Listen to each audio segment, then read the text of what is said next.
This is where the personalities and power players of Kansas come to share their stories. Our guest this week sits at the helm of the largest healthcare organization in Kansas. His name, Don King. He was appointed Senior Vice President and CEO of Ascension via Christi in 2019. In that role, King oversees 7 hospitals and 75 clinics and senior living facilities with a total of more than 6,000 employees. His ultimate responsibility is to make sure you're taken care of when you're sick and improve your quality of life if you are an Ascension via Christi patient. A native of the Kansas City area, King earned his undergraduate and master's degrees in Southern California. He then managed hospitals in the Kansas City area before going to work for Ascension, Tennessee in Nashville, Tennessee. Most recently, he served as a senior leader of Ascension, Alabama. Now, King is back in Kansas to manage Ascension via Christi. We'll talk about the high cost of healthcare and what he's doing about it. We'll see why King wanted to return to Kansas and what he brings to the table in the complicated and often frustrating world of Kansas healthcare. Those are just some of the things we'll discuss as I go one-on-one with Ascension via Christi's Senior Vice President and CEO, Don King.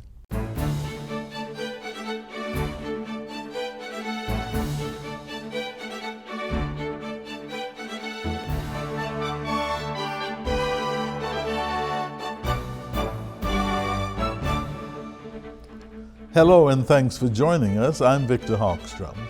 It's a pleasure to welcome Ascension via Christi's Senior Vice President and CEO, Don King, to the program. Don, it's a pleasure to have you. Thank you for having me. COVID has been standing between us and we couldn't have you on earlier, but now it's gone away. We are just glad to have you on. You have worked in several different cities for Ascension Health. Why Wichita now? Well, that's a great question, and you're right. I've served in our ministry in Tennessee and then our ministry in Alabama. But really, the opportunity was a great match for my skill, and I felt called to serve in this role. So you grew up where, and how did you get into this business? So I grew up in a small community on the state line between Kansas and Missouri. I was born in Paola, Kansas, Miami County, Kansas, and I was raised for the early years around Drexel, Missouri, and which is right on the state line, and then as I got into high school, middle school, we lived in a community called Peculiar, Missouri, which is really between, right on the state line around Stillwell, Kansas. Now, you've been in Wichita about, 2.5 years? That's right. What unique healthcare challenges do we face in Kansas, from your perspective, versus Alabama or Tennessee, these places in which you've lived and you've worked? What are those previously experienced challenges compared to what you have now? Well, yeah, I think that's a great question. Behavioral health is certainly one issue that comes to mind. Behavioral health prevalence in Kansas generally, I would say, seems to be higher. The need for those services here seems to be higher than in some of the other ministries in which I've served. So I'd say that's the one that comes to mind. And what do you mean behavioral health? Well, there's, kind of the traditional behavioral health that one might think of when you think of, disorders like bipolar and paranoid schizophrenia. But really, when you think about behavioral health today, it's related to addiction and substance abuse are some of the key drivers of behavioral health issues and challenges that then manifest themselves a lot like some of the more traditional behavioral health diseases. How did you prepare yourself for this role in healthcare management, Don? That's a long journey. I actually I'm a physical therapist by training and a clinician, and I've just kind of had a kind of an interest in the operations side of healthcare. Even when I was a physical therapist, I was always fascinated by the way that we operated our clinics and the just kind of the day-to-day business of healthcare. And so, from my standpoint, it happened rather organically. A door would open, and I would, pray about it and really think about whether the door that opened in front of me is one that I should walk through. And I've walked through several doors that opened, and it's led me here. So how much does faith play a role in your decisions that you make, and how much does faith play a role in healthcare? Well, from my standpoint, in my own personal life, faith plays a huge role. I try not to drive the steering wheel of my life. I kind of let the Lord do that, and this is the path and journey that I've been on personally and professionally is a path that I'm convinced I couldn't have arrived at on my own. I know that you've been a physical therapist. You are a physical therapist. You don't practice right now. But what if you're at home, your wife said, "Well, honey, something hurts." Would you look at it? Yeah, that's a great question. My wife plays a lot of tennis, and she recently has had some challenges with shoulder pain, and she was consulting me with her shoulder pain issue, and I recommended that she make an appointment with a physical therapist. And Wendy said, "Well, I'm talking to a physical therapist," and I said, "Yes, but I'm trying to recommend a good one." Yeah. Okay. Let's talk more about healthcare. And from 1980 to 2008, per capita national healthcare expenditures grew faster than the personal consumption expenditure price index, which is, of course, inflation. Starting in 2008, healthcare spending growth slowed to a similar rate as inflation and remained relatively stable at 3%. Growth per year. In 2014 and 15, health spending began to grow more rapidly with the Affordable Care Act's coverage expansion, but slowed once again in 2016 and 17. Per capita health spending slowed slightly from 2018 to 2019. It seems that healthcare costs continue to increase so much faster than the rate of inflation. What say you? Yeah, that's right. And this is a concern for all of us, whether you're a healthcare provider, you're a healthcare payer, you're a consumer. The rising costs of healthcare has been an issue really. The first time I became aware was in the early 90s, during the Clinton administration, kind of during the first efforts for healthcare reform. But the two key drivers, and I don't want to oversimplify this, is first is the consumption rate, which is supply and demand. And we know as the demand goes up, it can pinch the resources and supply. And then secondly, our inflationary costs. And so what we see every year throughout our health ministry are inflationary costs such as salaries, wages, and benefits go up every year. Supply costs go up every year, pharmaceutical costs, food costs. These are the inflationary costs that we have as challenges in front of us. So it's really the combination of that very high demand and the inflationary costs that continue to drive that spike in overall cost of delivering care. So what should be done about it? Well, that's great question. The things that we try to focus on is how can we go earlier in a disease state or even prevent a disease state. So prevention plays a huge role. and trying to curtail the costs. So we're trying to interact with our community members prior to those community members entering into an advanced disease state, which drives costs up. So prevention is one thing that we really focus on. Secondly, we focus on access. And so the more accessible the prevention and the earlier stages that we can intervene, the lower the overall costs will be. And then, lastly, we spend a good bit of time working on those inflationary costs, specifically trying to work with pharmaceutical companies and supply companies to try to keep those costs down as well. Now, you are helping to keep costs down by also establishing clinics at various companies, like the one at Spirit AeroSystems. You call that your Spirit AeroSystem clinics. How is that working, and what is the theory behind that? Right. So this is a kind of a exploratory or trial type situation where the inflationary cost for Spirit AeroSystems for their healthcare was beyond, I think, what they could really manage. And so we have a relationship with Spirit. We have direct primary care.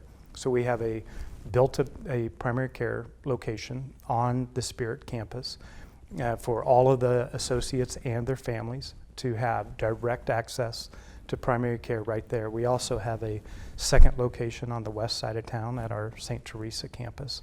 And the idea here is for, rather than have kind of a payer in the middle of our relationship, that we have a direct relationship with the employer, and we're communicating with the employer on how we can drive costs down together without other parties involved in that conversation. And more importantly, what happens here is that the primary care physicians taking care of these particular patients are in a model where they have fewer patients and they spend a significant amount of time with each one of those patients. They also text with their patients, they can email with their patients. And so this gets back to kind of our previous conversation of prevention. The more our patients can participate in their care, the lower the overall cost of their care is going to be. So you are then working with various, Spirit is the first example of that? That's right. We're in our what we call performance year number 4. So we're just entering performance year number 4. With Spirit? With Spirit, right. How is it going? It's going well. It's going well. We've seen the cost of care for these individuals in this particular healthcare delivery model reduced significantly. We're seeing things like the diabetic rate be significantly lower. We're seeing emergency room visits lower, and complex surgeries are lower.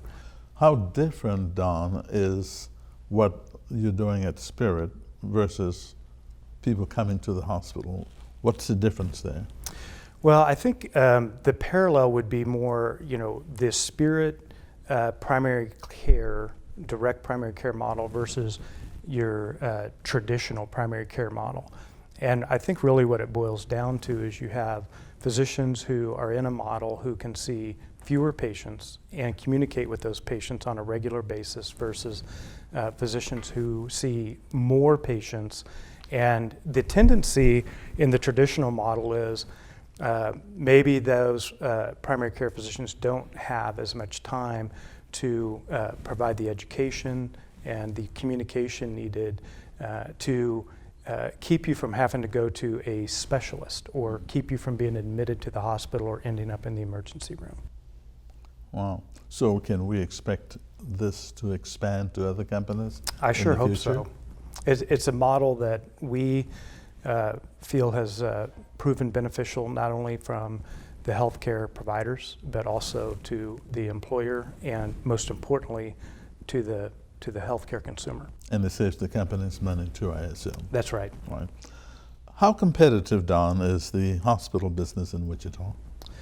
I would say it's It's fairly competitive. You have two very large healthcare providers here with HCA and Ascension, and then you also have a fairly unique model where we have physician-owned hospitals, more on the specialty hospital side.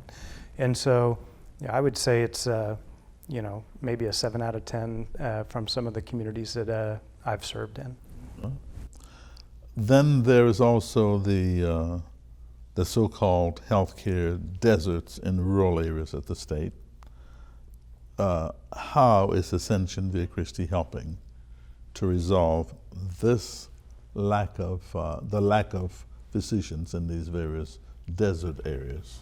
Well, multiple ways. First and foremost, we partner with the University of Kansas here, their academic arm, and we have a residency program. In fact, we have the second largest family medicine residency program right here in Wichita, and that's the second largest in the United States. And so we are growing our own, we are creating our own pipeline for physicians.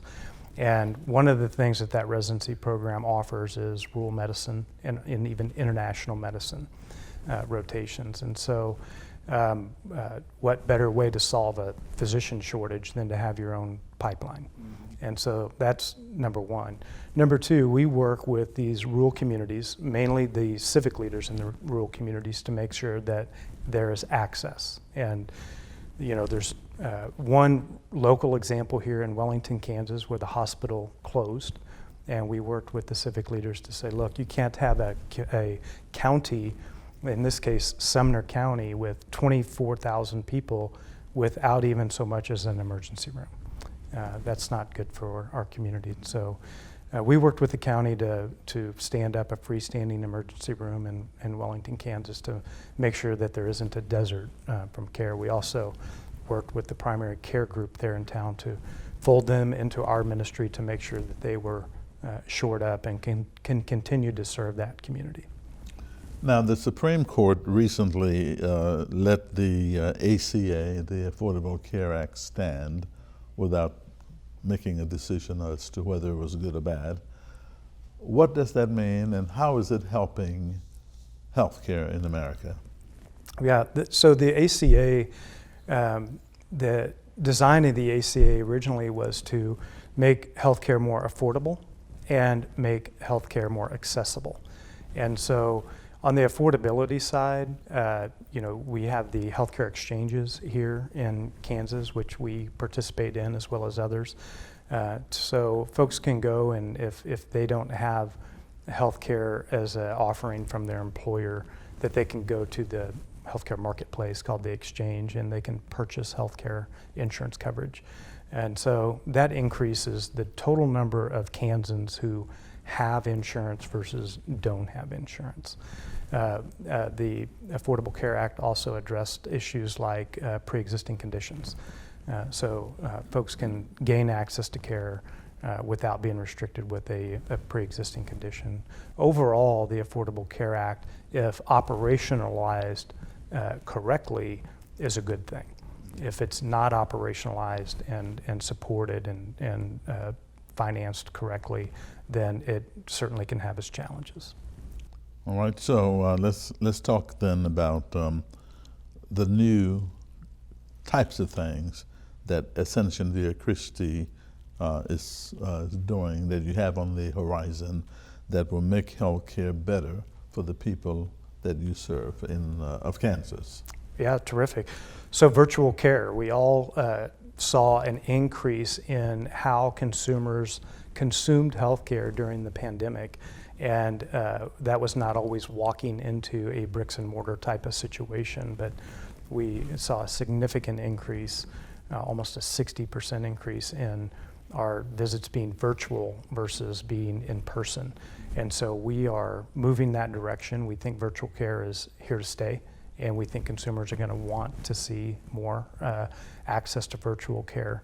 And so that's one example. And then technology. Is virtual care cheaper than visiting a doctor in the office? I think ultimately it will be because of the haste of which some of the virtual platforms had to be stood up.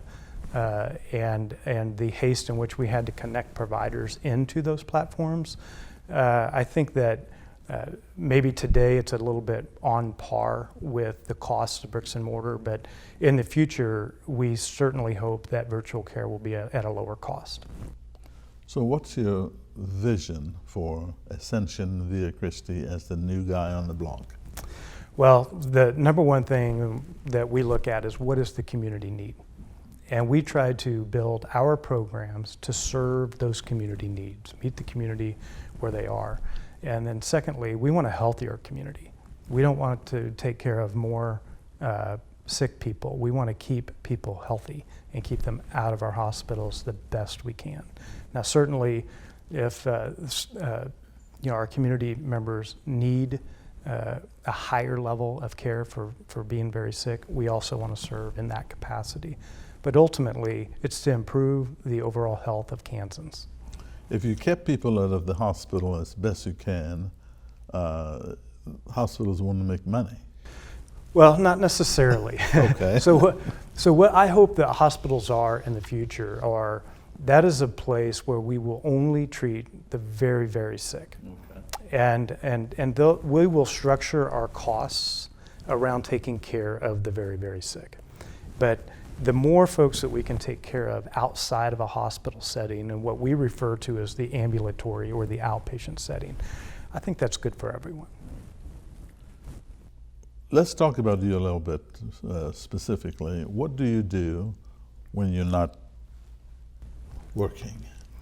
I work a lot, but what I really like to do is I like to take walks with my wife, Wendy, and we're empty nesters, and so we spend a lot of our time together, walking and hiking. And I also do a little bit of bicycling, so I love to mountain bike, and I love to mountain bike. In Wichita? Well, I have to go down to to Bentonville, Arkansas, okay. to do mountain. But I was actually mountain biking out at Santa Fe Lake here just yesterday. And it's a beautiful spot to be on a mountain bike. So what does it mean to be head of a hospital system? I mean, you have thousands of employees, and you have your plate full. You deal with the issues of the hospital. You deal with healthcare, high cost, trying to figure out how to reduce costs of healthcare. What does it mean for you as the CEO? Well, it's a huge responsibility, but it's also uplifting and energizing. I receive my energy from our patients, from our associates, and from our medical staff. But ultimately, my role is to set the overall vision, make sure that we are meeting the community need, we're delivering healthcare according to Catholic teachings, and that we have a positive culture for our associates, for our medical staff, and for our community to receive their care. You've been in your 2.5 years now, so what has been the biggest challenge in the 2.5 years? Besides COVID? Yes, yes. That's been a challenge for Right. all of us, right? Well, COVID has certainly been the largest challenge, and I've been so grateful to be part of Ascension, which is a large national healthcare ministry, because we've been resourceful. We've not had to lay off any of our associates. We've been able to keep everyone at their full compensation levels, and we've been able to access supplies when and resources when other healthcare organizations have not. And so that has been terrific. But really the overall challenge that we're facing is staffing. There's a real shortage of staffing, specifically in some of our specialized area like nursing and ICU nursing, and also in pharmacy and some of our other allied health professions. We're seeing a real staffing shortage. And so we're working with our civic leaders and with our institutions, our teaching institutions, to try to solve that problem for Kansas. Now, Don, you have heard of, you run a hospital system where people get healed, people get, the very sick come in, and some of them don't make it because of one reason or another. As the head of this hospital system, that is Ascension via Christi, What has been, or what is the meaning of life now for you as you go into work every day, you observe the patients, you visit them from time to time, and you talk to them, you feel their pain. What's the meaning of life? Well, that's a fairly deep question. You know, for me, what we really want is we want to get all of our patients back to a point where they can enjoy what they love. Most of our patients love spending time with their families, and many have hobbies, but our goal is to get our folks back to doing what they love to do. Our time on earth is relatively short, and this is our life on earth. But we also try to help folks transition to life after life on earth. And I think our community of physicians and staff do an unbelievably beautiful job of that work. So how do you transition people from life on earth? How do you go about it in your hospital system?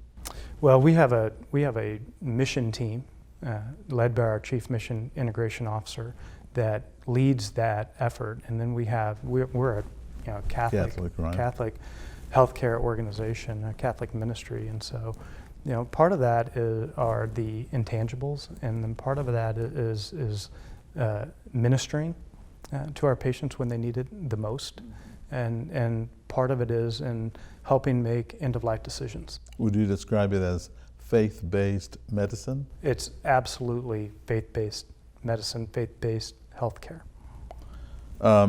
What has been the most defining moment for you in your life, no matter considering all of the places you've lived?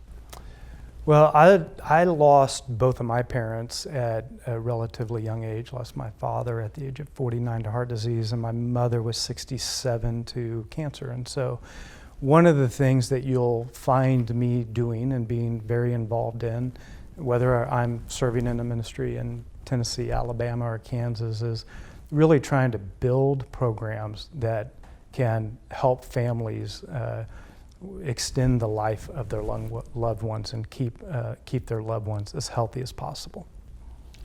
Don King, CEO of Ascension via Christi Health System, thank you so much. Thank you. It's been a pleasure having you. Thank you so much. I really enjoyed it. Thank you. And thank you for watching this edition of One-on-One. One-on-one@kpts.org is our email address if you have a question or comment. We enjoy hearing from you. Until next time, I'm Victor Hogstrom, and I'll see you again soon.